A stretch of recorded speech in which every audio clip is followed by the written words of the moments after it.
So, if it wasn't immediately obvious, I like fanfiction. Oh, in fact, I kinda have a whole channel dedicated to it. Check it out if you haven't already. Like, comment, and subscribe! Even though talking about fanfiction is way more acceptable than it was in the past, I mean, Omegaverse was a trend on TikTok for a while. Jesus Christ, what timeline are we in? It's still kind of considered this weird taboo thing associated with stuff like 50 Shades of Grey, After, Orbs, Your Name, Overpowered Mary Sue OCs. The gist of it is that fanfiction is weird, but tons of people write and read and enjoy it every day. And today, I'm gonna regale the tale of how I, at the tender age of 11, discovered fanfiction for the very first time, and my subsequent fanfiction journey.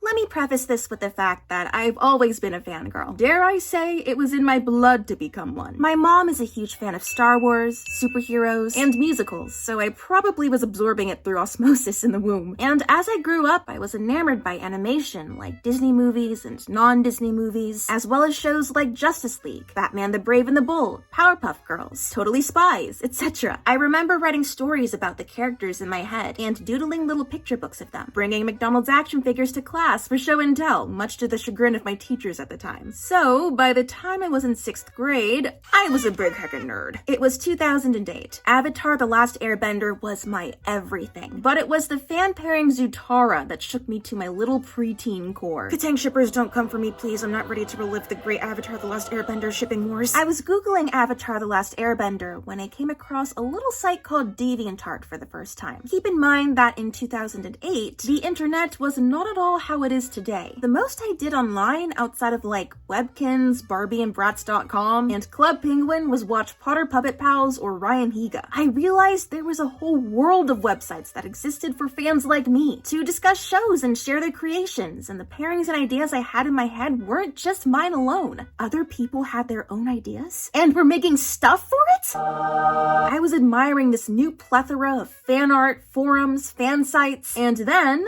someone mentioned fanfiction. It was some random comment. I don't remember if it was on DeviantArt or somewhere else. And I was like, fanfiction? What's fanfiction? Went ahead and Googled Avatar: The Last Airbender fanfiction, and oh.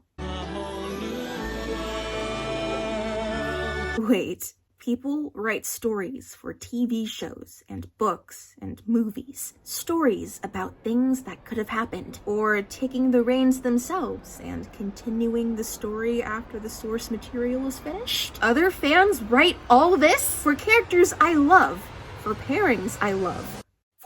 My still developing 11-year-old brain was blown. Granted, many stories weren't the peak of literature by any means, but it didn't matter. I didn't care. Stories about my favorite pieces of media were stories about my favorite pieces of media, damn it! I'd happily scarf down anything I could get my hands on. I was a child given free reign in a candy store, which honestly, someone should have kept a better eye on what I was doing, because it didn't take long for me to stumble upon the citrus section of the fanfiction world. And holy heck, that blew my preteen brain out of the water even more. I pretty much stuck to fanfiction.net and LiveJournal for fics. Occasionally, I'd stray over to DeviantArt. But I never actually used Wattpad, even in my early days. And I didn't discover AO3 until later in high school. Middle school was the era of discovery and figuring out what I liked in my fics. I wasn't super into YN. I loved OCs, but mostly stuck with canon characters, and just projected a lot on them. My ships were a pretty mixed bag of canon and non-canon, though even back then, I was never really bothered when a ship I liked didn't become canon, because, I mean, that's what the fanfics were for. There's a whole pile of stuff I could happily pilfer through. Canon could choke if it wanted to. I actually was not a fan of AUs initially, and was totally content in canon universes, but funny how now I absolutely adore them and gravitate towards AUs more often than not. So many different options for whatever scenario you're in the mood for. And the idea that your favorite characters and relationships, platonic and romantic, and other various pieces from canon can be retold in a different lens and still have the same emotional impact gets me every time. I remember the first fandoms I read fanfic for were Avatar: The Last Airbender, Teen Titans, Ben 10, Percy Jackson, Harry Potter, and Twilight.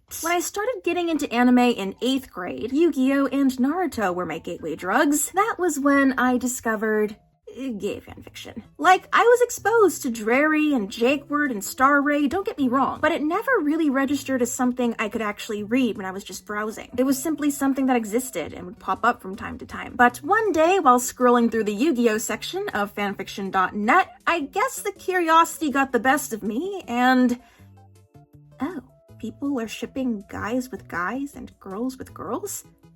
You can do that? Suddenly, an even bigger universe opened before my eyes. So many possibilities for pairings, built upon different dynamics and interactions and chemistry and potential that's not solely limited to boy meets girl. Wow, lots of these stories speak to me on a level I didn't think was possible. I didn't think I'd be able to relate as much as I do, being, you know, a totally straight person and all, right?